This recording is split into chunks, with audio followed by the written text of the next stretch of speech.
Hello guys, this is your friend and we are back with a new fanfic.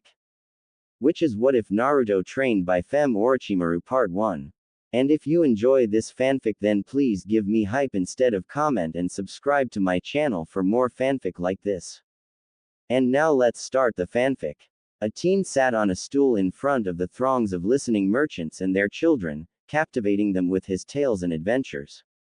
This teenager was a pale blonde-haired boy with pitch-black goggles fixed on his forehead firmly. His eyes were equally black but with vulpine red pupils that didn't intimidate his eager audience, seeing as he had been part of their society for 6 months.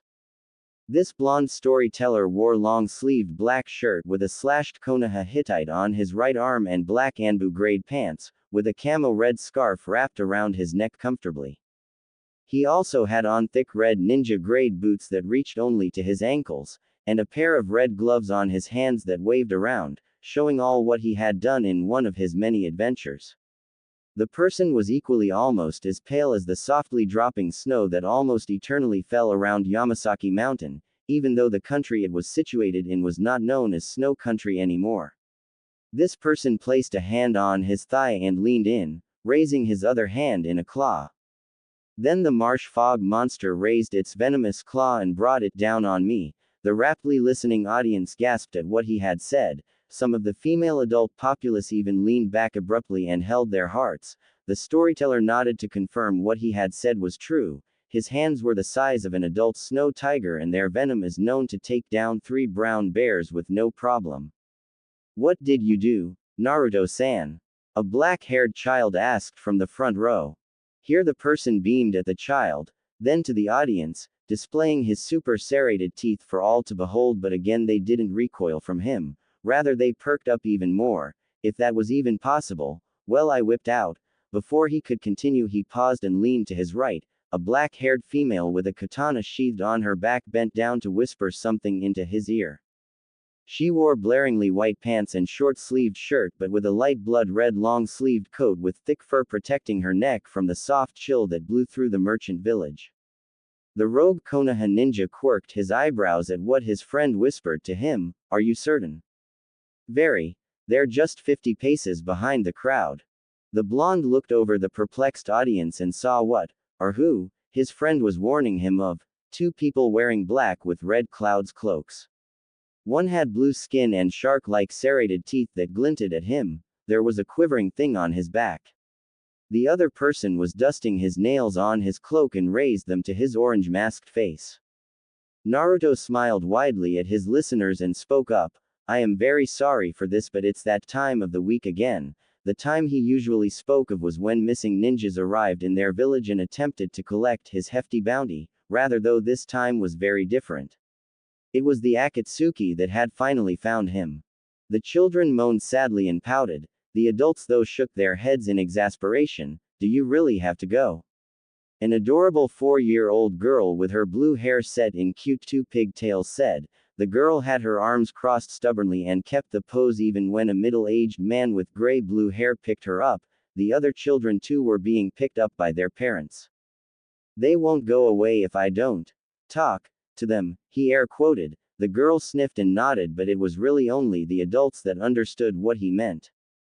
The merchants and their children were now packing into the small, humble houses Naruto himself had helped build when he had arrived, though another middle-aged woman with gray-blue hair stuck behind when her daughter and her husband were inside their house. The woman frowned worriedly. Don't make too much noise. Naruto waved his hands flippantly. It's nothing the kids haven't seen or heard me do, lady. The woman agreed on that point and was gently ushered back in by Naruto's katana-wielding friend. Don't worry ma'am, we'll try and be quiet. Thank you, Aoki-chan. The woman smiled at her and shut the door. The woman named Aoki turned back to the blonde teen and shrugged, making sure to unstrap her katana with the sheath and hold it in her left hand. The woman walked to Naruto's side, standing behind him protectively and held her katana in a ready stance. Naruto though stood straight with his arms crossed, his camo red scarf blew in the wind ominously. The 16-year-old boy cocked his head to the side when Toby took a step forward, not close enough to lunge at the blonde but enough to show that the masked man was the leader of the duo. You are a very hard person to find, Naruto. I've been told that a lot, Naruto replied with a small shrug, so you're here for the Kyuubi. Toby didn't even seem the least bit surprised. Well, yes, that's exactly why we're here. So would you be so kind as to not resist? We don't want to destroy this nice place. Oh, you don't have to worry about that. This place is pretty bomb-proof, the boy said with a small smirk. He had tested the buildings himself. Now to get all formalities aside, I will not leave with you. You two will not leave alive, and I will use your dead carcasses to feed my little friends. He smiled a little wider at them, a perfect image of childlike innocence showing. Kisame snorted, but still unlatched his sword from his back. You don't mean that. You obviously haven't been reading the bingo book lately. I recommend the Iwagakure bingo book. Then Naruto snapped his fingers as if he was just realizing something. Oh yeah, and I'll be taking your Sharingan and Samahata too. I almost forgot to say that. It happens to everyone, Aoki said to him, very much used to her boss's habit of intimidating his opponent before he really attacked. Don't say I didn't warn you, Toby said. Naruto hunched over a little and 2-foot-long Senbon slid out of the hidden Senbon launchers strapped to his forearms under his sleeves. The lethal needles grazed the ground, and on contact a purple liquid dripped from them and fizzled on the ground. Without hesitation, he and his partner darted to the 2S-ranked ninja. Little did Toby and Kisame know, or despite the fact they had severely underestimated the Uzumaki rogue ninja and his rogue samurai partner, they were in for a world of surprise that the rumors that they had heard flitting all over the continent about the boy were indeed true. Naruto Uzumaki was a very capable shinobi. He had been trained by the snake sage herself, which was enough proof he wasn't to be trifled with. Team 7 with Yamato, Kakashi and Jiraiya just managed to run in time to watch the epic fight between Naruto and Aoki against the few last Akatsuki members. Flashback. Chapter 1. They were staring again. Naruto, donning a hoodie that was 2 times bigger than him and a pair of black shorts, shuffled through the streets of Konoha, his hood hiding his eyes and some of his hair, leaving his frown to be seen by all who were near and some flecks of blonde hair sticking out of the sides. There was a small bulge in his chest area where he hugged a jar to his chest, a small skittering creature scampering inside impatiently. The 5-year-old boy never liked walking in public view, but the great distrust he had apparently garnered for something that was out of his knowledge had the Hokage place his apartment at the very edge of the residential district, where he would have no other option but to walk a few paces in full view to anywhere he was going. The frown on his mouth deepened, a facial feature one of his age shouldn't have, but one he wore mostly when others saw him. The boy wanted to hiss venom at the old crones that were whispering as he passed, not even having the decency to do so behind their hands or even out of sight. That boy, he's trouble. Tell me about it. Why does Hokage-sama still have him around? They say he even keeps dead bodies in his apartment. The sadistic little devil, Kami have mercy.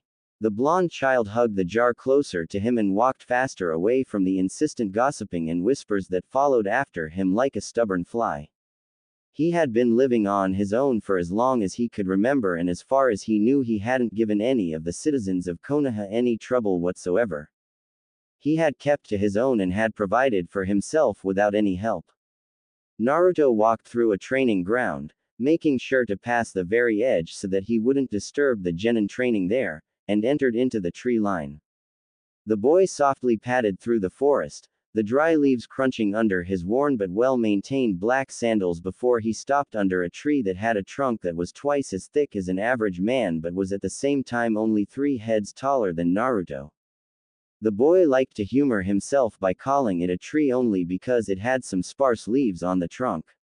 It looked like a spike that had shot straight out of the ground that just happened to grow roots and also had some leaves sprouting out from the upper side of the trunk, where branches were supposed to be.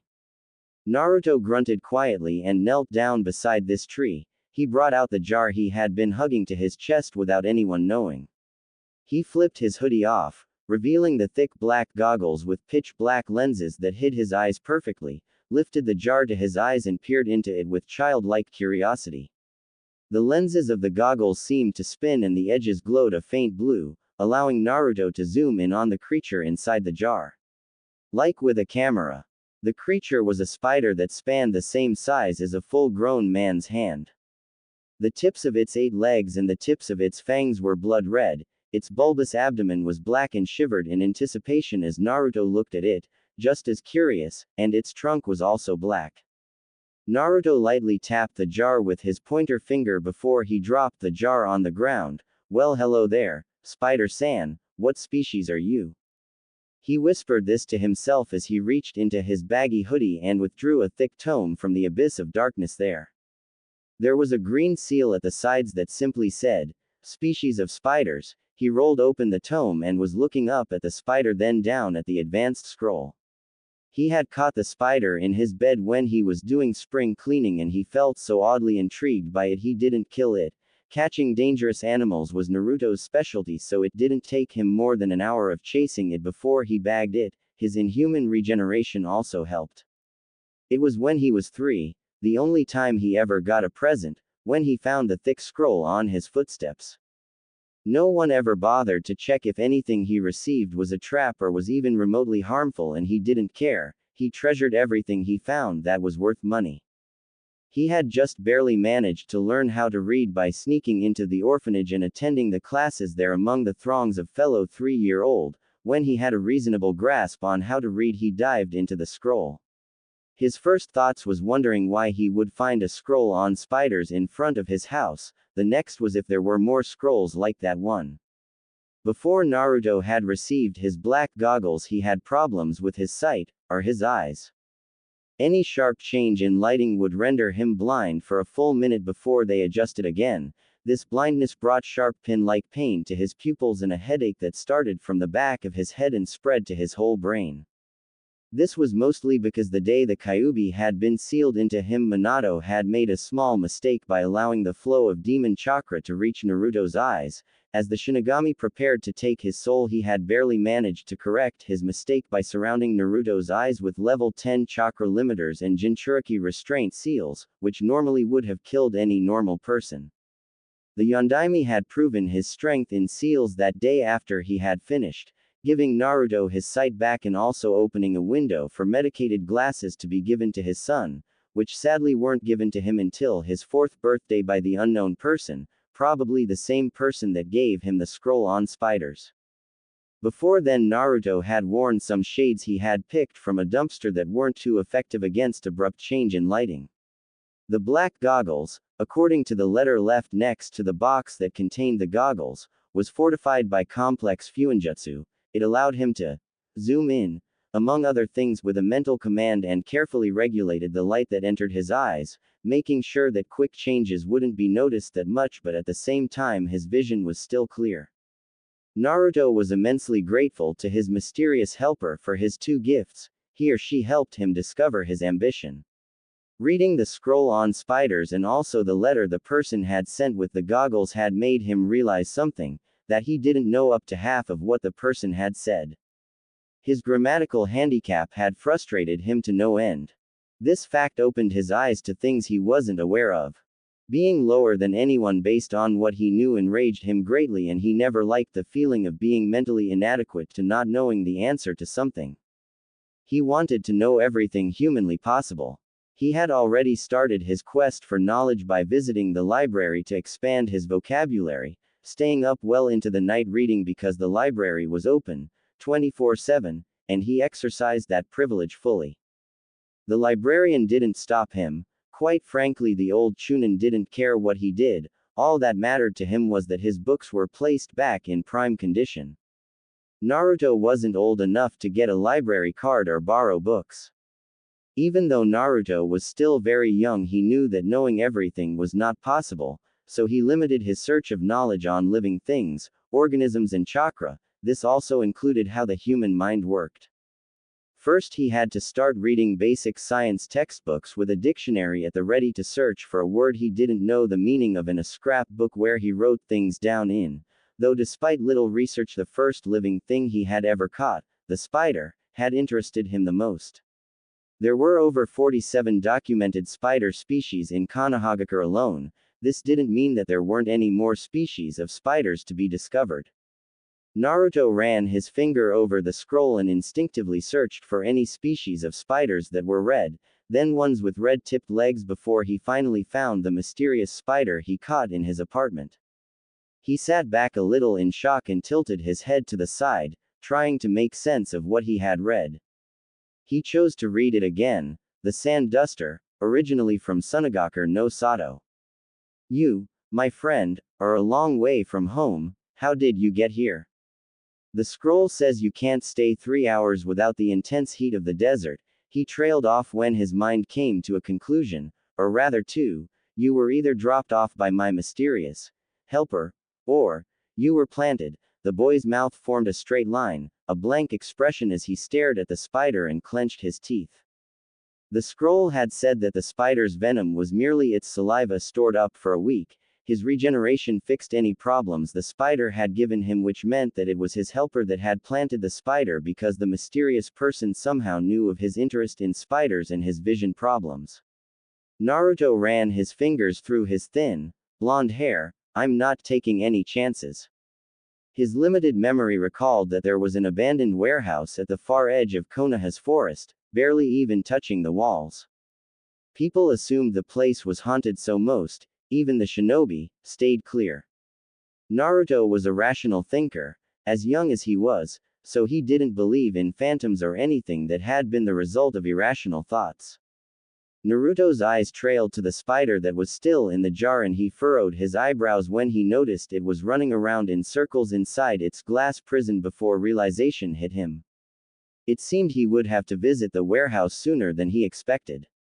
He stashed his scroll back into his hoodie and ran headlong into the forest. The warehouse he had been thinking about wasn't too far from his normal hiding place, and his theory was proven correct when he stumbled into an open area where his destination lay. The warehouse was a dark, looming structure that towered high into the sky, from Naruto's point of view, with numerous windows that were broken. The morning sun didn't penetrate the section of forest he was in well, so the structure looked like an evil monster that was formed from the very pits of Yomi. Naruto disregarded the old warehouse's large front door and rushed to the side door. He used his shoulders to nudge open the normal-sized door, knowing that the front door was designed to be opened mechanically, and sneezed from all of the dust in the air. His eyes watered and he kept the door open so he could get a grasp of the room he was in. It looked like a sort of office, but it had been stripped down of all its contents. The boy gently dropped the jar and shrugged off his hoodie, showing that he was wearing a black undervest under this, and tightly wrapped it around the spider. The scroll had said that the duster behaved erratically when it was low on heat, so if he released the spider it would run off somewhere and probably die from exertion. The boy looked around and found that the windows were boarded up. They were much too high for him to pull off, and he knew that since the warehouse had been abandoned for so long, reportedly since the day the Sandaime became Hokage, then there would be nothing to use for a fire there. The boy used the next best thing in his arsenal. He scampered to the spider that had been slowing down and was now behaving sluggishly, and put his hands on the sides of the jar. He closed his eyes and tried to will some of his unnatural regenerative ability out, hopefully in the form of chakra. Kurama stared out of the boy's eyes sadly and shook his head. He would have helped, but his chakra would alert the other shinobi on where Naruto was, and the small child would lose the one place he would ever feel private in. The great beast closed his eyes and sighed when Naruto started crying a little, sobbing out encouragements for his chakra to come out but still wouldn't. Please, Naruto said, the trails of tears flowing freely from his eyes, and he wheezed a little. Please, please, please. This was probably the first living thing Naruto had spoken to. This fact was what bolstered Naruto on to coax the chakra out. The spider was now spread eagle on the ground, his glassy eyes looking at Naruto's futile attempt to summon beast chakra. It closed its eyes and never opened them again. No, no, no, this can't be happening. For the next half hour Naruto tried to summon chakra to the dead spider, but it was all in vain. The boy lowered his head and rubbed the tears in his eyes out. He then took the jar and made sure the spider was buried respectfully, or as respectfully as a mourning 5-year-old orphan could do without any shovel or even a kunai. Naruto looked down on the fresh grave. He dug with his hands and he clenched them, dirtied and all. His inadequacy and limited mental abilities couldn't perform the simple task of summoning chakra out of his body. A small spurt of rage erupted out of Naruto and he threw the now empty jar into the dark forest. He heard a resulting smashing sound, telling him that his jar had been broken.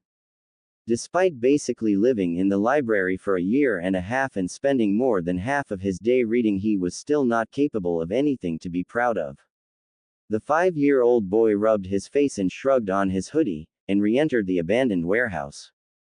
As he shouldered through the door leading out to the apparent office of the building, he was met with a sight of every surface in the massive storage space blanketed with a thin layer of dust.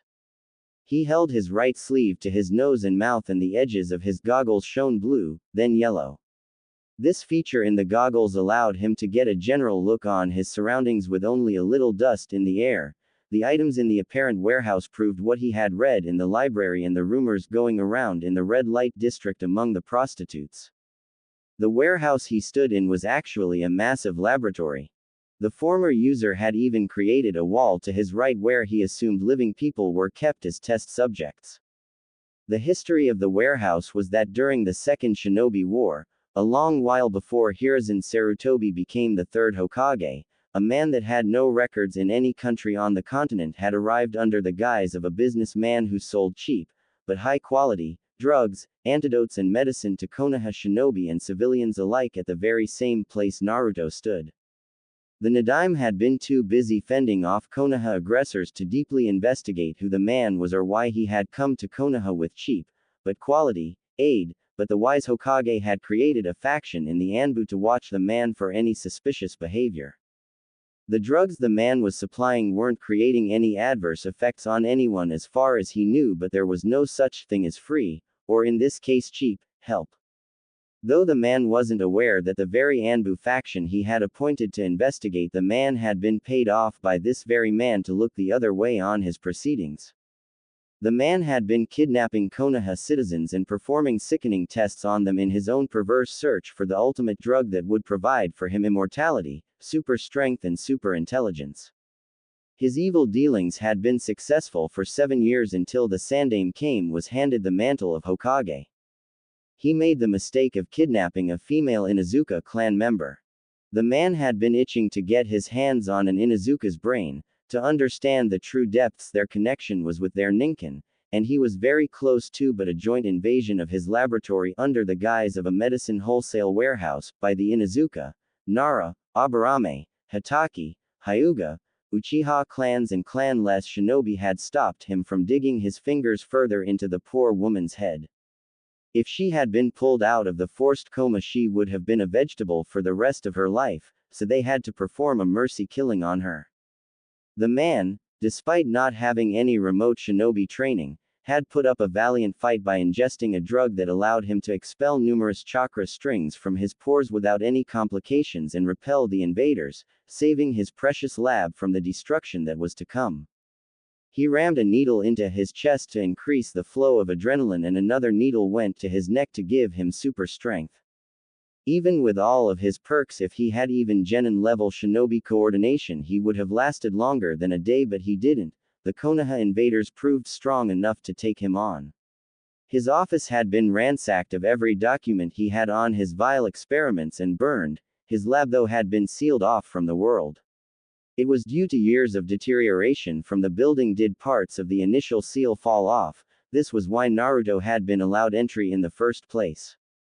Naruto shuffled around and looked closely at the powerful microscopes that had been covered with dust, and then the dirty test tubes and petri dishes that littered the ground haphazardly, probably after their contents had been poured out into sand-filled buckets. Naruto saw a primitive-looking screen that had been destroyed and correctly assumed that it was where the nameless man had made his video recordings. From the age of the screen, the pictures it would produce would be grainy and lack any color besides black and white. Why bother using it in the first place? The boy ignored the screen and gently ran his fingers over an arm-length open jar that lay on its side. He saw a faint break in the dust on the ground with his now faint yellow-tinted goggles, like the person or thing in the jar had tried to escape but had died from overexposure to the elements. It might have happened during the day-long fight between the man and the Konoha shinobi. His theory was proven right when he saw a small pile of bones where the faint tracks led. He wouldn't have even caught the track if it weren't for his goggles. He knelt down beside the bones and screwed his lips to the side at how they were. They didn't even look remotely human. The bones looked like a cross between a rat and fish, but as big as a 3-year-old. Naruto picked up a bone and noticed something on the floorboard directly under the pile of bones, a small chink in the wood that was raised up fractionally like the creature had tried to pry it open with its teeth. He slowly removed the hooked teeth from the wooden floorboard and poked his finger through the hole. He felt a slightly cool draft there but not much of a temperature change from the entire building.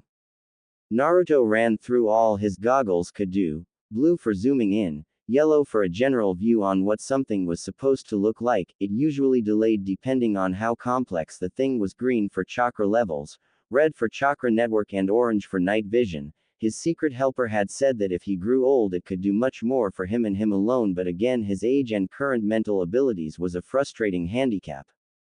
Naruto assumed that if he mastered his goggles enough he would be able to unlock or even add X-ray vision to what it could do, but at the moment he would have to see through surfaces the manual way. Naruto grabbed the bone he guessed was the femur and hacked down on the floorboard. He grunted with each downward smash, and when he noticed that he was breaking through the old wooden floor he began bashing the floor harder, more insistent until it broke clean through. He exhaled the breath he was holding and pulled the bone out of the floor, dropping it near him, and he pulled his sleeves to his palms, used them as sort of makeshift hand protectors. He used his makeshift hand protectors to grab the broken wooden floor and heaved. He heard a small crack and he puffed out another breath before he heaved back one final time. He threw away the wood and painstakingly pulled out 3 more boards so he could see clearer. When he was done he found a dust-coated white lab briefcase. He reached in and hefted it out, shocked by how heavy it was, and lugged it backwards, away from the hole in the ground in case it caved in. When he was in a safe distance he blew the dust off the case and saw the name, Ashitori Roshimaru, neatly placed on the top. Naruto's goggles turned green, showing that he was checking for any sort of chakra seal, and sighed when there wasn't any. He flipped the latch on the briefcase and carefully opened it. His eyebrows shot into his hairline at the things inside.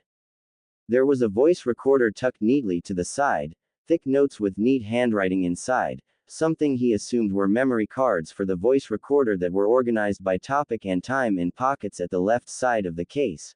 There was an assortment of pens at the right side that were neatly tucked according to color, and finally there was a picture of a grinning man on the lid. The man had pitch black hair and was extremely pale. He had on clear, thick glasses under which he had black pupils. His mouth was stretched into a toothy grin, exposing his needle-like canines, and with his sharp chin, nose and posture would have made Naruto think he was a vampire. He was standing beside a door that was labeled X19, and was giving the camera a happy thumb up. From the small door-sized window on the door he saw a small shadow cross. He couldn't see it clearly, but the person looked much younger than him. He was fully donned in generic doctor's uniform with 3 pens neatly placed in his right pocket and a clipboard in his left hand. At the foot of the picture was again that curious name, Ashitori Roshimaru, but this time under that name was the title, Doc Roshi. Naruto furrowed his eyebrows at the picture. It was now obvious that the name of this vile and evil man that had performed vile and evil experiments on humans was Ashitori Roshimaru, and that was when something clicked in Naruto's mind. The rat-fish hybrid was what Ashitori had been observing before the invasion, and it had dropped when the doctor had unleashed his chakra strings. As Ashitori ran out to face the shinobi fearlessly, the creature, probably tormented from the brain-numbing experiments, tried to expose where the evil doctor had kept his backup research material which, like a good doctor, he had in case he was ever to lose his life's work. The creature had died before it could muster up the strength to use its hook-like rat teeth to rip up the floor, maybe from being in the open air for too long. It was trying to show the shinobi where the last of Ashitori's work was so it could also be destroyed. Rather than that happening, its dead body had been avoided like the plague, probably because it had already started to fester and give off a rancid stench. It was not meant for open air. The evil doctor's life's work had survived and apparently was now in Naruto's hands. Quite frankly, the fact he was able to piece that all together surprised even him. A twisted smirk slowly crawled on Naruto's face as he skimmed through the notes, ignoring the parts that were well past his mental ability. He couldn't help himself. A laugh of childish glee escaped his lips. His laughter echoed around the empty laboratory and into the darkness of the woods around.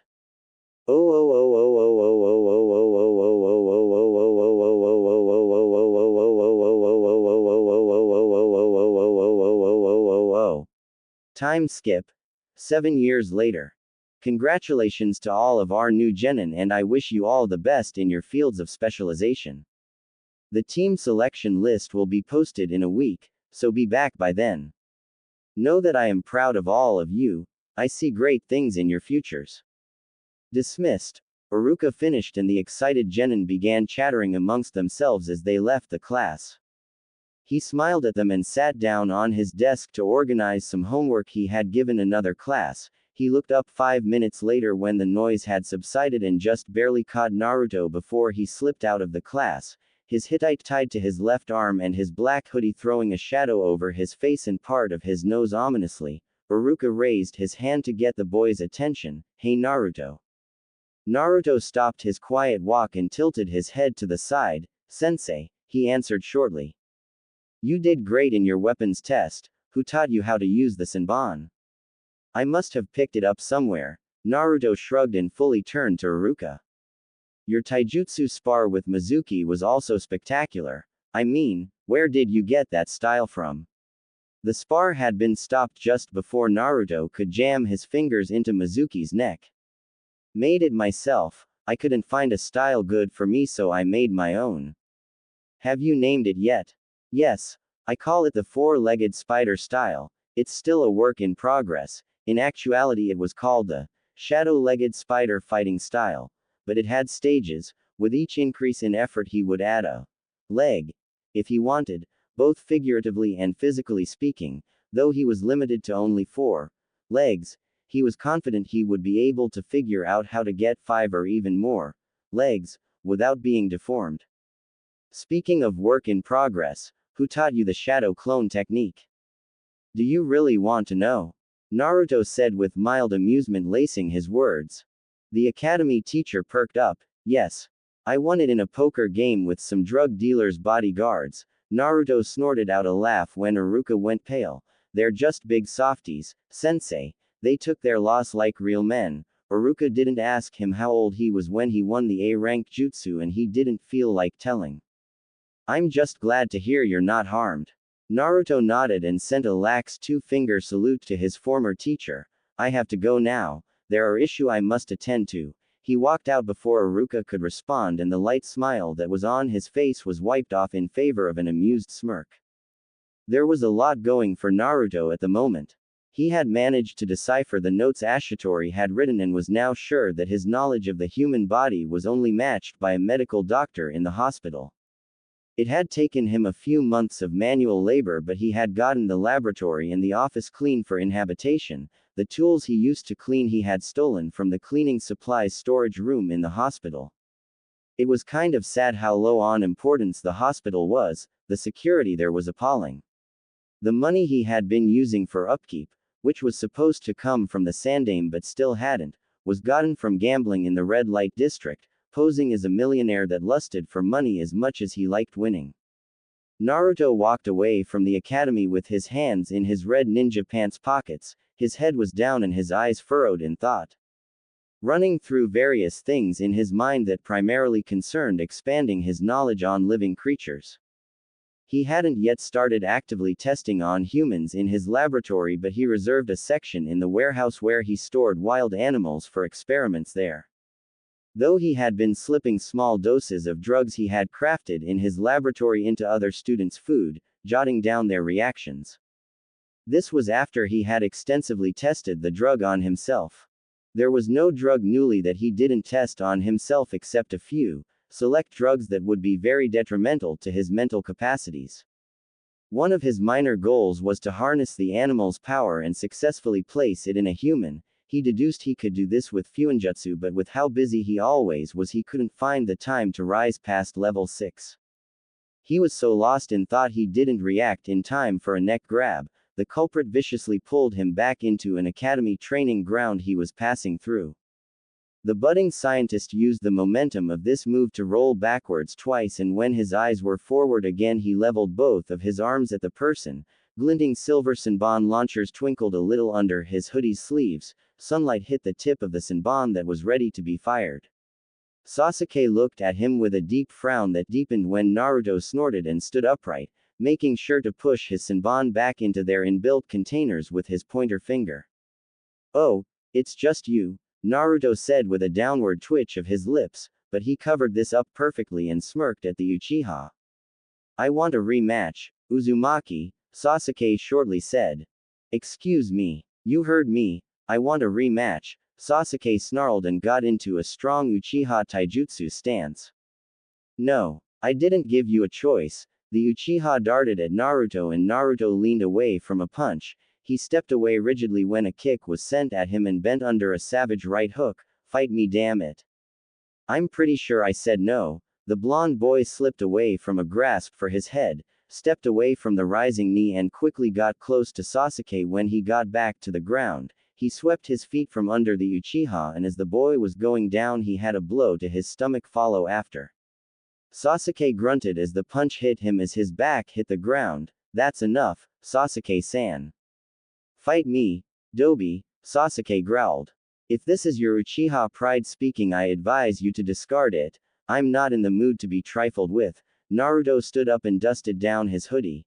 When he noticed that Sasuke was gearing his muscles up to leap at him, he leveled his right fist at his face. A Senbon clicked into place on the launcher. "I am warning you, Sasuke-san, I am not above killing anyone." The Uchiha snarled and his fingers twitched anxiously. "You don't have the guts, Dobi. Do you want to test me? Go on, attack me, I dare you." When Sasuke hesitated, he stepped back. "That's what I thought." He spun around on his heels and marched out of the training ground. "Meet me when you're calmer, Sasuke-san. You'd pose a bigger challenge then," Naruto said over his shoulder. As he exited the training ground, he stopped and turned to the person he sensed had been following him from the academy, besides Sasuke. The person, Mizuki Tsuji, hurried up to him and grinned friendlily. "Hey there, kid. Mizuki-sensei, how may I help you?" Both began walking to Naruto's apartment. "I saw how you took down Sasuke. I was merely telling him to back off." Naruto stopped abruptly, and so did his former teacher. Either way, it was very impressive. Naruto just shrugged. "I was just looking for the best student I ever taught." Naruto, who had continued walking, stopped again and looked at Mizuki suspiciously. "Mind I ask why?" He crossed his arms and looked at his sensei. "There was some extra credit stuff only the best of the best can do, and you, Naruto, are the best of the best." Naruto scratched chin and raised an eyebrow. "You're trying to stoke my ego, why?" Mizuki scratched his cheek bashfully and winked at the younger boy. "You got me, you're so smart." Naruto rolled his eyes and kept walking. He passed the invisible boundary into the red light district, and immediately he did so, he grabbed a ruffian by the scruff of his neck. The child was basically wearing gray rags, and his dirty brown hair speckled dirt on Naruto's hand. The blonde boy mutely stared at the street rat before he slowly brought his hand forward and motioned for the boy to drop what he had taken. The boy smiled bashfully and dropped the brown wallet that was stuffed with crisp money notes. Naruto shook his head and motioned for more. The boy looked at him pleadingly, making sure to enlarge his pupils in a perfect rendition of the kicked puppy look, but Naruto raised an amused eyebrow and the boy huffed, crossing his arms for a few seconds before he emptied his pockets into Naruto's hand. The blonde boy dropped the street rat and sharply nodded for the boy to scram. He gave the stolen items to the dumbfounded shinobi next to him. "How did he get my wallet?" Mizuki quietly asked. "You should be asking how he got your wristwatch, your kunai pouch, and the Ika Ika paradise that was in your back pocket," Naruto idly answered. "You really should be more aware, sensei." "Can I assume you know how to pickpocket too?" "I know a lot of things," the boy responded with a small shrug. "Now, what crime were you trying to get me to commit?" Mizuki playfully punched Naruto's shoulder and grinned, making Naruto glare death at the man, the silent warning already said. Mizuki scratched the back of his head. I like that about you, Naruto-kun, you're straightforward. You haven't yet answered my question. Can we go somewhere private first? I think we're being watched. Naruto began to wonder at this. They were now directly in front of his apartment, but he didn't trust Mizuki to let him in. The man wanted him to commit a crime, for crying out loud. Naruto's goggles glowed a faint red and he looked around. The chakra signatures he found were only civilians staying inside their apartments, no one else. There's no one listening in. I'll take your word for it. I want you to steal something from me, the forbidden scroll where all the village's high-ranked jutsu are kept.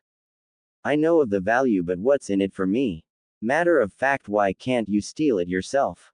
What if I tell you that I will pay you 70% of the money I will get after I sell the scroll? How much is 70%? About 500 million ryo in cash. Okay, who's to say I won't rat you out to the Hokage? We both know you won't do that. Oh, Naruto asked. You're gathering money and resources for something I don't know. You've also been stalking me, sensei. It was a good thing Naruto was a censor type. He made sure to emphasize also, the village's shinobi had been stalking him since he had started in the academy, but by that time he already had a blood-locking seal placed inside his apartment door. No one was breaking in unless they blew the whole building up somehow. Will you help me or not? Think about it. All that money will go a long way for you no matter what you use it for. Alright, when should I get the scroll? My buyer wants it tonight. You can even be there during the transaction. I assure you he's legit. Naruto slowly nodded and shook his former sensei's hand. See you this night then, let's say, the forest at the east side of the village. Perfect. Mizuki grinned gleefully and waved over his shoulder to the boy. Midnight, don't be late. Naruto didn't bother to give him a response. He was busy creating assumptions on why Mizuki was so insistent it was him that got the forbidden scroll. Maybe it was because he thought Naruto would get caught, and when Naruto would accuse him, the older shinobi would have the superiority card.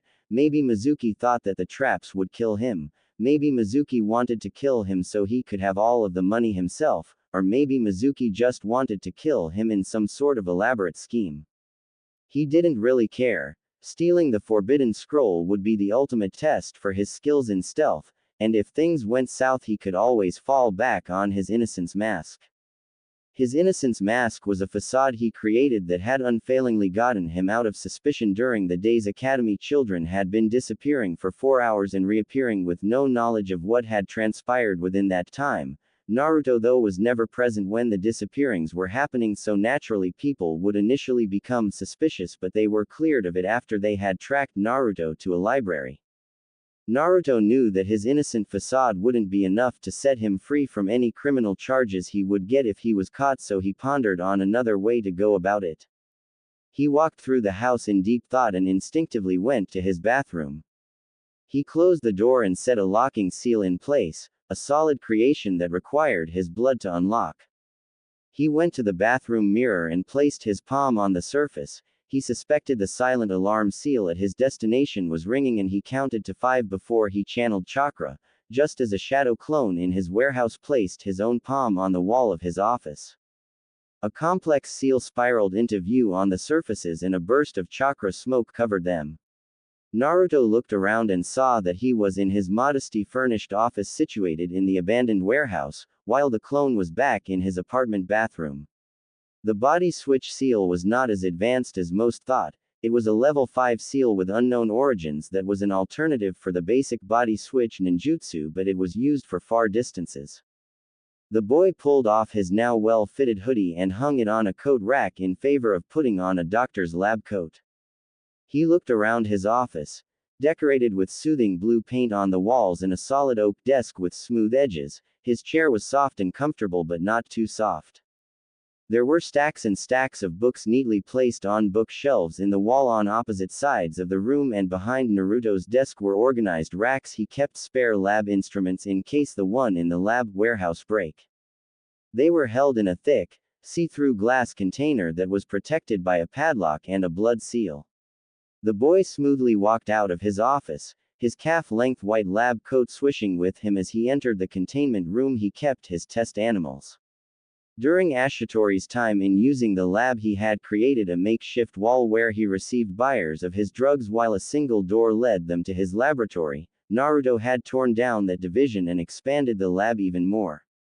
He curtly walked through a room where caged animals were kept, not even flinching when a giant tiger leapt at him but bounced off the reinforced steel bars that contained it.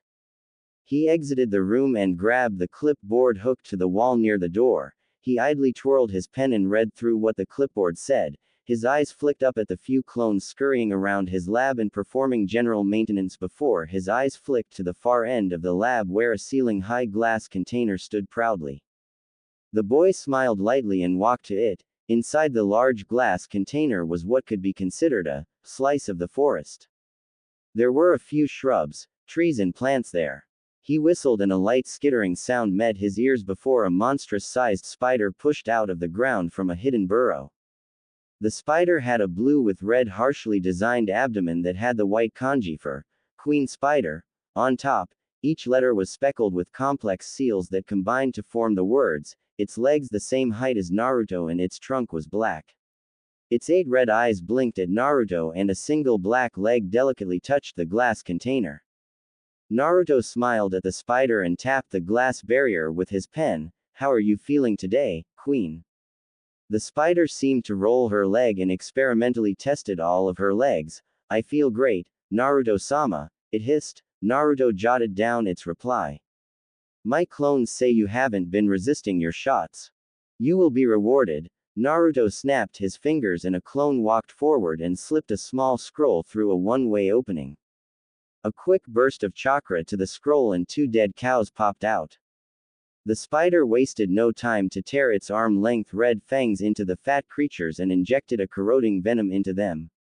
Your bone growth and development charts are very impressive, Queen. You can now hit a tree without injuring yourself. The spider kept quiet as it kept on sucking the dead cows like drinks, still raptly paying attention to what Naruto was saying. The nature chakra summoning seals haven't been affecting you because you are an animal. He flipped a page on the clipboard. It has fully integrated itself into your bones and your organs. Now you have an official chakra network. Congratulations. Thank you, Naruto-sama. The spider bowed subserviently. I wouldn't have it if it wasn't for you. Naruto waved the praise away. Your charts tell me that you have already laid eggs, a lot of eggs in your cave. Oh yes. The spider hissed. The sperm came from some spider donors your clones had gathered. I estimate they would hatch in 3 weeks. They are your first children and I'm sure they are still getting used to having nature chakra and my chakra in them. Naruto had taken his interest in spiders to a whole new level when he had read about Hatake Kakashi. The copy ninja had personally raised his summons and had used his limited experience in Fuinjutsu to create a summoning realm for the dogs, which wasn't exactly a pocket dimension like most believed but more of an expanse of land Kakashi bought and sealed into a complex storage seal only he could activate. This was super simplified version of what Kakashi really did. Naruto, after relentless digging and smuggling, had found out that there wasn't a spider clan anywhere, so he added creating a spider clan to his many goals in life. The first thing he did was crossbreed a common house spider with a desert duster. Then he had crossbred the offsprings with another species of spider. The survivors would crossbreed with more spiders Naruto smuggled in from all over the elemental nations until only 3 multiple breed spiders remained. The idea of crossbreeding a creature with so many of its kind would seem impossible if Naruto had not been well known to defy the impossible on a daily basis. Naruto picked the strongest multiple breed of spiders and harvested the sperm from the other. This was where his work got harder. He took a single drop of spider semen and was pushing small pulses of chakra into it for a full year until the semen turned a soft blue. He then took the eggs from the strongest, and still living, female, which in on itself was a difficult feat since that female was now twice his size and very carnivorous, and began to gently push Kyuubi chakra into a single drop. This was done through an airtight seal reinforced seal to prevent anyone detecting it. The first attempt was a horrible failure with the drop evaporating on contact with the vile chakra, but Naruto had proved his Uzumaki persistence by administering growth hormones to the strongest spider. He kept a close eye on the development and again harvested the eggs. This time there was a small delay before the egg samples exploded. The blonde boy administered custom-made blood builders that was specifically created for spiders, bone-thickening drugs and muscle growth hormones to the female spider. The result was that the spider got even bigger, more intimidating, and more uncontrollable, so much so that Naruto had to move her container outside the lab in case she ever broke out. The drugs he had given were a good idea, but on contact with the demon chakra it delayed half a day before it exploded. The boy then took some brain fluid from the feral female spider and injected it into a lone egg. The result was the egg taking the fluid completely and reinforcing its biological makeup. This time the Kyuubi chakra was willingly taken for half a year. Naruto then combined the eggs and the sperms and carefully recorded everything that was happening for yet another year. When the eggs hatched, there were 36 baby spiders that peered up at him inquisitively, not showing the maniacal traits of their mother. From there it was a survival of the fittest for the spiders until only Queen remained the top of the food chain. The first spider he had gotten eggs from had entered a whole new stage of feral. Naruto had no option but to sedate her for an unknown period of time. His studies with nature chakra had told him that animals exposed to huge amount of the chakra would turn docile and calm, as seen even more when he had applied the seal on Queen Spider. The Queen had said that she was now able to think clearly. All the individual minds of the spider species inside her had now merged and were speaking in one voice, her voice. Naruto had applied a nature chakra summoning seal onto the massive sleeping first spider, and the result, after about 3 months of continuous exposure, was its black hair and skin turning gray and its size reducing to about Naruto's height when he was 9. He had already pulled the spider out of her forced coma and, much to Naruto's surprise, the spider had taken up cloth making, soothing, calm, quality cloth making. The spider had also been attending the classes her daughter took to learn how to speak, extending it even further by learning how to write. He called the gray, elderly-looking spider, Sagi. It was her clothes Naruto now used for clothes. Sagi could basically make anything he asked for as long as it was a form of clothing. Naruto turned to his right and waved to Sagi. The elderly spider was sitting in her own glass container, surrounded by a similar-looking forest habitat. Sagi beamed at him, her serrated teeth hidden behind her pincer fangs gleaming happily. She was in the middle of meditating while she balanced on one needle-like protrusion from the ground with all 6 of her legs, while 2 legs touched each other at the tips. She had said that she had read about summoning elders and was now perfecting her control so she would fit the position of summoning elders. Sagi didn't have Naruto or Kyuubi's chakra in her, just pure nature chakra, and that chakra quickly incorporated into her system. This meant that she was the only one that would be able to perfectly perform Sage Mode among any spider that she gave birth to.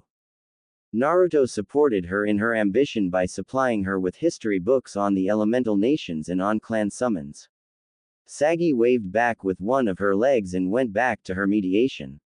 Another thing the older spider was working on was creating spider clan-based jutsu. So far it was coming along well enough. The nature chakra summoning seal was a level 5s rank seal Naruto made use of carefully on the surviving spider. It was just a stroke of luck that the seal just so happened to not negatively affect animals. The eager to please physical manifestation of Naruto's determination, Queen Spider, had taken all the tests Naruto had given gladly and was now able to grow as large as the Hokage Tower if she found the strength to. As grueling and borderline cruel as Naruto's tests were, she didn't complain or hesitate. She had learned quickly that she was merely a tool to reach ambition, and she honestly didn't mind. Naruto hadn't willingly abused her, and she would literally not be alive if he wasn't there. The added power that flowed through her body peacefully felt great, and she knew that Naruto had the power to take it from her. She could never bring herself to harm Naruto, physically or emotionally. Naruto had encountered the Kyuubi when he had tested a painkiller on himself, a drug that turned out to be a weed killer. The boy blamed it on the fact that he was 6 years old and still very naive when it came to science.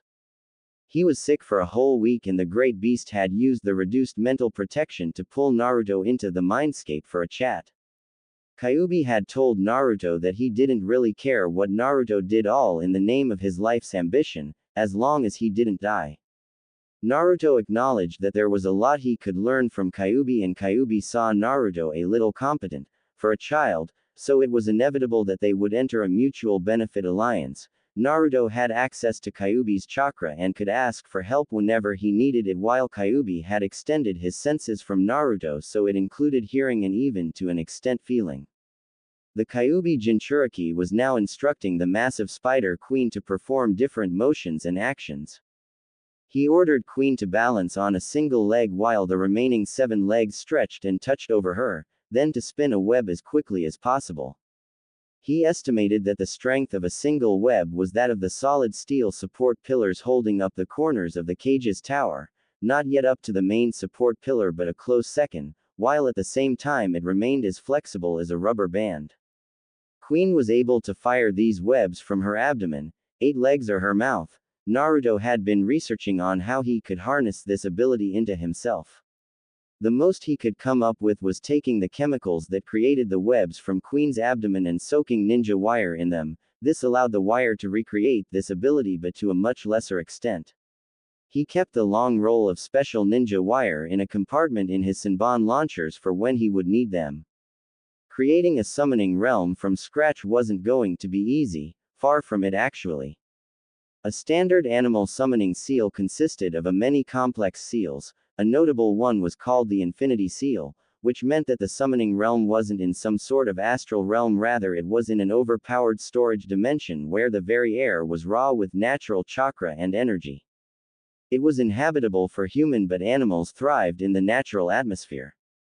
All Infinity Seals were connected to each other, whether they were made since the dawn of shinobi history or even recently like Hatake Kakashi, so it was possible for one summons to visit the other in the summoning dimension, or as it is popularly called, summoning realm.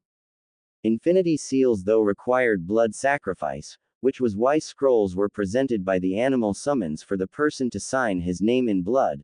The signature itself was very useless, but the blood was the chief requirement. The dramatics of the signature was just a formality. Hand seals followed the summoning seal, especially when a blood sacrifice was given. Information about the animal summoning seal was not secret because the village found out that virtually no one was interested in studying far into Fuinjutsu, so the information was more for show rather than application. Hand seals had taken the place of the Fuinjutsu for animal summons. Naruto prided himself on being a very good researcher, or even an investigator, so how to create an animal summoning seal for a new animal summons almost from scratch was given to in his level 4 training scroll for Fuinjutsu, and also from catching a long glimpse of Kakashi's own summoning scroll after he had won a game of cards. The process was painstaking. First, the animals he wanted to summon had to be ready and willing to perform the necessary requirements. Then he would have to draw the extremely complex animal summoning seal on a very thick sheet of paper and have to constantly supply chakra into it to keep it fresh. Then he would have to find an expanse of land that he was absolutely sure would accommodate his summons. This stage was usually done by exploring elemental nations for a terrain that his summons would thrive in. After the terrain had been found, he had been recommended to purchase the land because the process of scanning, copying and replicating the land into the Infinity Seal usually took 3 days despite constant supply of chakra. This was because the detail in the newly purchased land had to be perfect and flawless, if not the new summoning clan would break apart. He would know that the process was done when the seal abruptly stopped pulsing out chakra through the ground and through the air. Then he would have to carefully tore the animals into the scroll. Immediately after entering the expanse of land would register the life force of the creature, and that was that. If Naruto wanted, he could entrust the animal summoning scroll to a summons for safekeeping, or he could keep it himself, his choice. This process was also regarding the fact that the summoning clan he wanted to create didn't already exist. If not, the Infinity Seal in the summoning seal would suck him in as well and assimilate him with the rest of the realm, which was usually by turning him into the animal summons he wanted to create a clan for. Then a few hours later he would turn to stone. Naruto though was 100% sure that there was no such thing as the spider summoning clan. His plan was that a week before the eggs were to hatch he would have already found a place to scan. The blonde boy sighed deeply and ran his fingers through his hair. Raising a 400-pound spider queen was like raising a horse, a very smart, verbally articulate, 8-legged horse. He had educated her on how to read and had helped give her ideas on abilities she could perform with her new nature chakra network, though he left the bulk for her since it was all up to her on how to use the nature chakra. He reached in through the small window where he could feed Queen and pet her head. The female spider hissed in approval and lowered her head in subservience. He pulled his arm out and turned around, walking to a desk where a powerful microscope stood proudly, gleaming in the bright fluorescent lights in the lab. The clone there shifted out of his way and he looked into the eyepiece. There was a small, flat circular container under the microscope and inside were 2 blood samples that had been divided by a solid glass panel. He looked over his shoulder and said, "Have you started the tests?" The clone shook his head. "No, boss, I was just about to start." "Don't mind if I do then," Naruto said and turned a knob on the microscope so he could peer closer at the 2 blood samples. One was gotten from him and the other was from Queen. He handed his clipboard to the clone behind him and pointed at a new, state-of-the-art screen. "Keep watch, tell me if you notice something abnormal." On the screen was the same thing he was examining with his microscope. He carefully used his index finger to push the glass panel out of the way and the blood flowed together. The deep red and deep green blood mingled. He adjusted a knob and watched in fascination as his red blood cell merged with Queen's. "First test seems to be going well." The clone wrote down what his boss had said. "No complications so far, maybe because her blood contains some properties from mine." He furrowed his eyebrows and closed his left eye, still hidden behind his goggles, and gently turned another knob. "Boss, my white blood cells are killing hers. How is that even possible?" "Maybe because of the Kyuubi," the clone suggested and scribbled something down. "Probably." The blood samples now looked like they were at war with each other. The red blood cells had merged, one to another, but the white blood cells were eating Queen's, though the platelets merely brushed past each other and their general color rippled to blue before both turned red with the blood. The blood war continued for 3 minutes until only a single one of his white blood cells remained. His cell was still dissolving and absorbing Queen's when the budding scientist was about to call the experiment a failure until lone defender cell divided into 2 identical-looking cells. The cells continued subdividing until they were more than enough. Some died and they were quickly replaced by another. Naruto bit his bottom lip to contain the happily laugh, but he did pump his fist in the air. "First test is successful." The clone wrote this down. "We leave it for a week, keeping up constant inspections, before we move to the second test." "Hi, boss." Naruto had been testing the prospect of injecting himself with advanced spider blood gotten straight from Queen.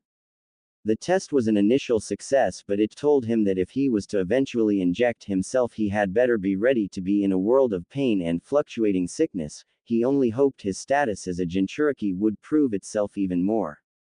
This was probably because Queen contained over 500 species of spider gathered from all over the elemental nations and brought to Naruto through shady dealings and smuggling.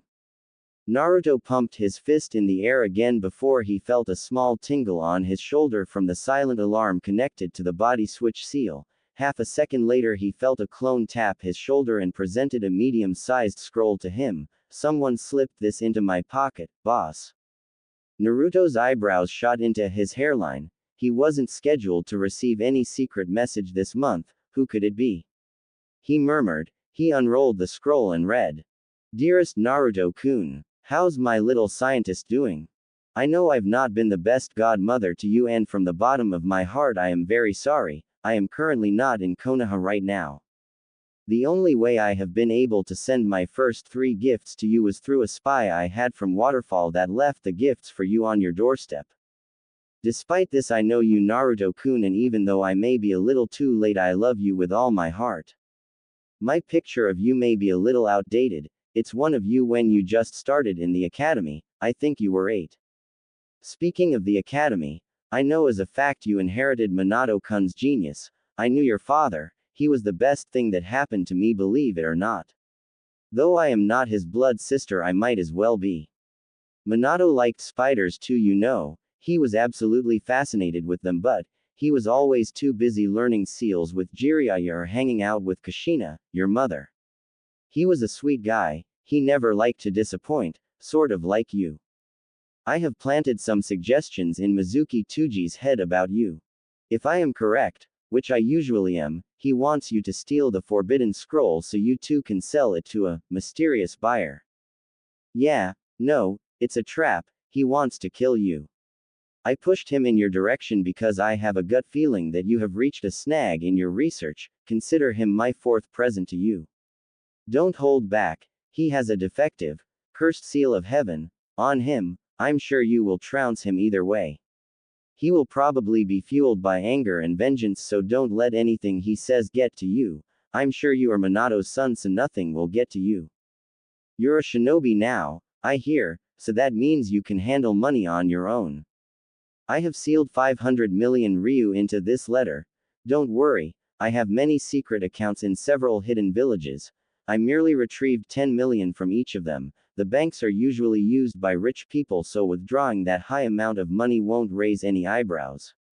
Money is no object to me, Naruto-kun, and for you I can shower all the riches in the world if it's to get you to your goal. When we meet we can talk more, I promise. Consider the money your 5th gift. I also want to tell you that whatever path you choose I will be behind you all the way. With love, Orachimaru of the Sannin, Snake Sage. P.S. Here's a jutsu that will help you break into the Hokage's tower. I learned it in Iwagakure. It's called the Chameleon Skin Tone Jutsu. It shouldn't be too hard if you use shadow clones to learn it.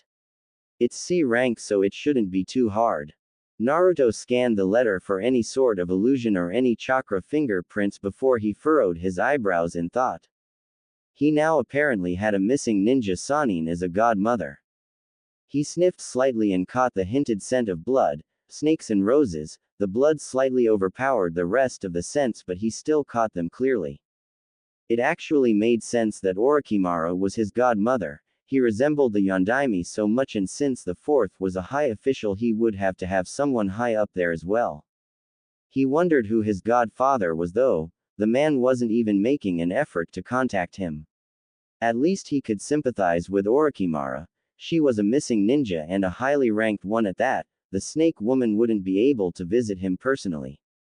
He gently rolled up the scroll and tucked it into his pants pocket. He would cherish the letter till the end, even if he didn't show it. He looked around and noticed that his clones were staring at him. What? Get back to work, he barked and marched to the massive main door of the lab while his shadow clones went back to attending to his many experiments. He grabbed a mechanical crank on a door and pulled backwards. The doors lifted up like a garage door, allowing fresh air to rustle through the lab. About 50 paces before him and around the lab was the pitch-black forest where the sounds of nightlife came from. He took in a deep breath and walked out, not afraid that the air he was letting in could contaminate his work or even of how dark the forest around him was. It looked to be about an hour after sunset, so that gave him about 5 hours to prepare for his mission. As he walked he held up a single ram hand seal and a clone popped into life beside him. He gave his white coat to the clone, showing that he was wearing a plain black undervest. He tinkered with his Senbon launchers before he summoned another clone. Learn that jutsu and make more clones to practice it. I need to get it right this night. Then to his sparring partner clone he said, don't hold back. The copy of Naruto nodded curtly and both darted at each other.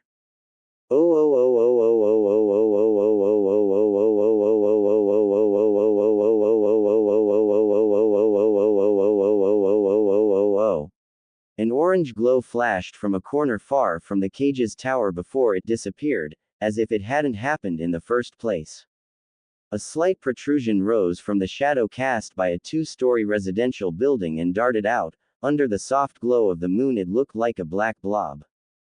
The person rubbed his black glove-covered hands and leapt onto the side of a building as his senses warned him of a Chunin running rounds through the street. The person was probably not a censor, if not he would have been forced to knock him out. As the oblivious shinobi passed by, he skittered across the wall and flipped dexterously onto the roof.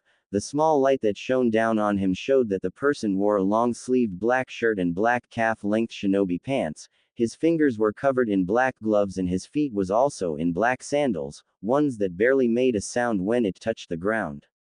Over his head was a full-head ski mask, hiding his blonde hair, with a fox anbu mask attached to the face, his black goggles still under the mask like it wasn't there in the first place. On his wrists close to his elbow were his silver Senbon launchers, though they were covered under smooth black metal, leaving only the launching points to poke out of the top.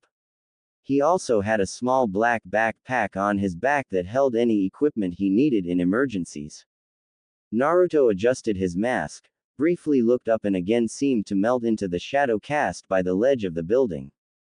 Light footfalls padded as he ran at mid-Chunin speed, opting for stealth than speed. Before he reached the very edge of the cage's tower, he flipped through a few hand seals, chameleon skin tone jutsu, his body rippled and he was out of sight, or more like he blended in with the surface of the tower. Even if the moonlight hit him, it would still seem like he wasn't there in the first place. The boy whipped out 2 Senbon from his pants pockets and jammed them into the sides of the building. He used the Senbon to launch himself high into the air and gently placed his feet on the building, his chakra keeping him in place. He made a slightly violent yanking motion with his hands and the Senbon were pulled out and went back to Naruto's hands. He placed the back into his pockets, unafraid if they pricked him, and he skittered over the side of the building eerily like a spider. His hidden goggles adjusted perfectly in the darkness as he peered into the highest window in the tower, correctly assuming that that would be where the forbidden scroll was kept. He kept track of the guard rotation and noticed that there were silent alarm seals on the windows. He quietly pulled out a finger-sized scroll from his pocket, and just as the lone Anbu operative marched downstairs, he unrolled the scroll and placed it on the window. A barely perceptible blue flash occurred that Naruto hid under him, still in his chameleon jutsu, so no one noticed, not even the tiny chakra burst. 60 seconds, he mentally said, and he slipped a Senbon out of his sleeve, soaked in blue unknown substance, and created a clean circle on the glass window. He flipped through and hastily grabbed the falling circle of glass into his safe grip, hanging onto the wall through surface walking. He placed the circle back in place and the glass went back to how it originally was, unblemished. The seal he had used on the window was to freeze every other seal within the room and on the window for a minute, so no silent alarm was pulsed to the Hokage as he mutely touched down on the floor. He crouched down and studied the scroll's location, placed on a pedestal in the middle of the room. He leveled his right fist at the scroll and took careful aim before he fired a Senbon, connected to a semi-invisible piece of ninja wire. The ninja needle jammed onto the top corner of the scroll and Naruto reeled it in, catching the scroll as it came at him. He exited the same way he came and with the same special Senbon just as all the alarm seals came back online. He dropped from the building and shot a Senbon connected to ninja wire to the roof to slow down his drop. He pulled back his weapons and ran quickly to where he was to drop off the scroll with Mizuki. He skidded to a stop when he saw a Ninken running as fast as it could in the general direction of the Sarutobi residence. He accurately fired barrage after barrage of knockout poison Senbon from his launcher, but the swift canine dodged most of them, besides the 6 needles that stabbed its calves and its side, and disappeared into the night. Naruto shook his head silently. The dog had be as strong as an ox to not be knocked out immediately. He too disappeared into the night, making sure not to use surface walking so the ninja wouldn't track him easily. The dog whimpered and swayed as it ran, fighting the chemicals that tried to coo it to sleep. It wasn't so strong, however, and it slumped on the ground. Half a second later a Chunin landed beside it and his eyes widened when he saw a oozing Senbon sticking out of the dog's legs and side. Naruto, Iruka whispered and felt for the dog's pulse. He sighed when he found one. He summoned a single shadow clone. Go get Sandaime-sama and tell him there's something wrong going on. Take the dog with you. I can't just leave him out here. The clone nodded mutely and ran off to the Sandame's house with the dog hefted on his shoulder. What are you doing, Naruto? He pelted down the road the dog had taken and found a trail of Senbon sticking out of the ground. Now he was sure it was Naruto. Naruto was the only genin in the graduating class that specialized in using Senbon with this accuracy.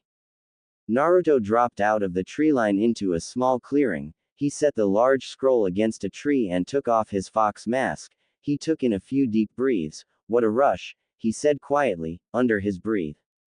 He placed his mask into his backpack and sat down by the scroll in a huff. I should do this more. His goggle-protected eyes glanced over to the scroll and he was about to reach for it until he heard a rustling in the bushes in front of him. He suppressed a small groan when it was Iruka that came out. Iruka-sensei. Naruto, what the hell have you gotten yourself into? Naruto cocked his head to the side innocently, a sight that sent shivers down the Chunin's spine because with the eerie moonlight shining down on Naruto he looked like a pale creature born straight from madness and darkness. I don't understand. Don't give me that. His eyes widened even more when he saw the forbidden scroll seated next to Naruto. Naruto saw his expression and he smoothly got to his feet, putting his hands in the silent motion for him to calm down. The forbidden scroll. I can explain. Why do you have it? Did you plan on selling it? You plan on selling Konoha's most treasured secrets. Iruka-sensei, calm down, Naruto said and was carefully approaching the teacher. The man stubbornly stood his ground. I can't let you do. His distraction cost him. 7 spinning stars nailed his side and he fell to the ground. The blood pumping out of his body was incredible. He tried to stumble to his feet but was savagely kicked to a tree courtesy of Mizuki. The silver-haired teacher grinned at Naruto, an evil, toothy grin. He was getting noisy. Naruto watched in fascination as his sensei wheezed for air, correctly judging that his left lung had been punctured by 2 of the shuriken.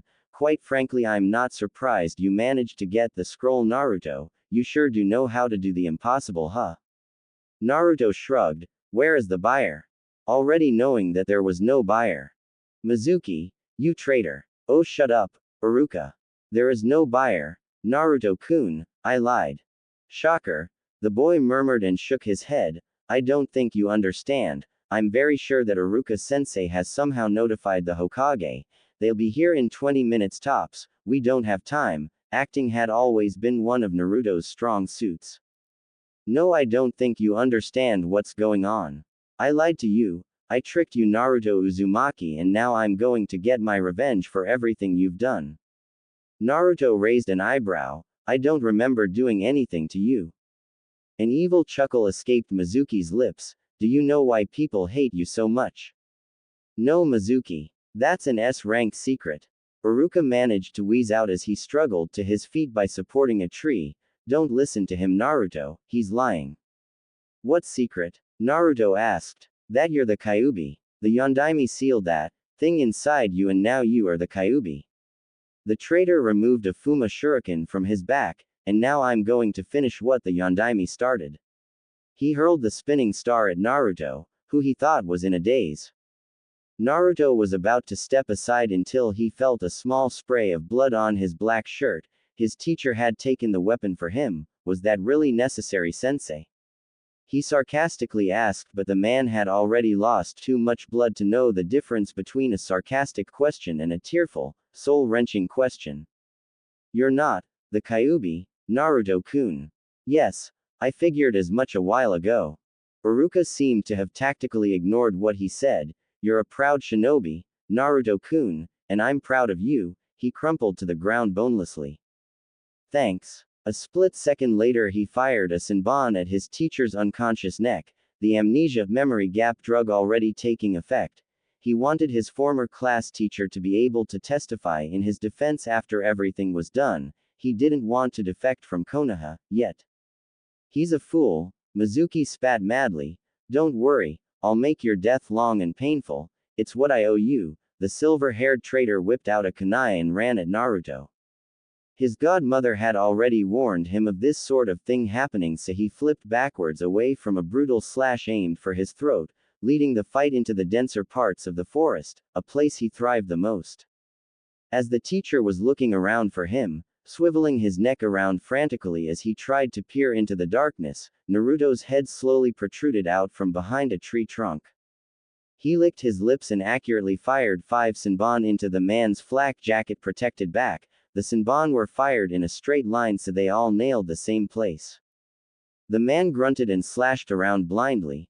Naruto shot 5 more senbon that jammed into the man's thigh, paralyzing it immediately after the last on hit. He tried to limp out of the forest but Naruto stabbed a needle to Mizuki's neck. The man crumpled to the floor limply. He admired his clean work with a proud smile before he sealed the unconscious man into a storage scroll. A timer started in his mind on how long before Mizuki ran out of oxygen. The boy slipped out of the forest and knelt down beside Iruka. The man was swirly-eyed from the drug and Naruto retrieved his senbon. He tapped the man's cheek to get his attention and when the inebriated man did he quickly muttered. Mizuki tricked me so I could steal the scroll, saying it was to recruit me into a secret faction of the Anbu if I managed to retrieve the forbidden scroll. He planned on killing me but I overpowered him with shadow clones. You were injured from protecting me. Mizuki was torn apart by my clones and his body parts are all scattered in the wind. Iruka nodded drunkenly. You won't remember what happened, that is contrary to what I have said. Naruto allowed a small burst of Kyuubi chakra to leave his boy and not even a minute later numerous Anbu operatives leapt down and surrounded him and Iruka. The Hokage dropped down directly in front of him and ordered for Iruka to be taken to the hospital. The kami of shinobi stared at Naruto and the boy put on his best innocent face. What happened here, Naruto? Naruto sighed and replied, it's a long story.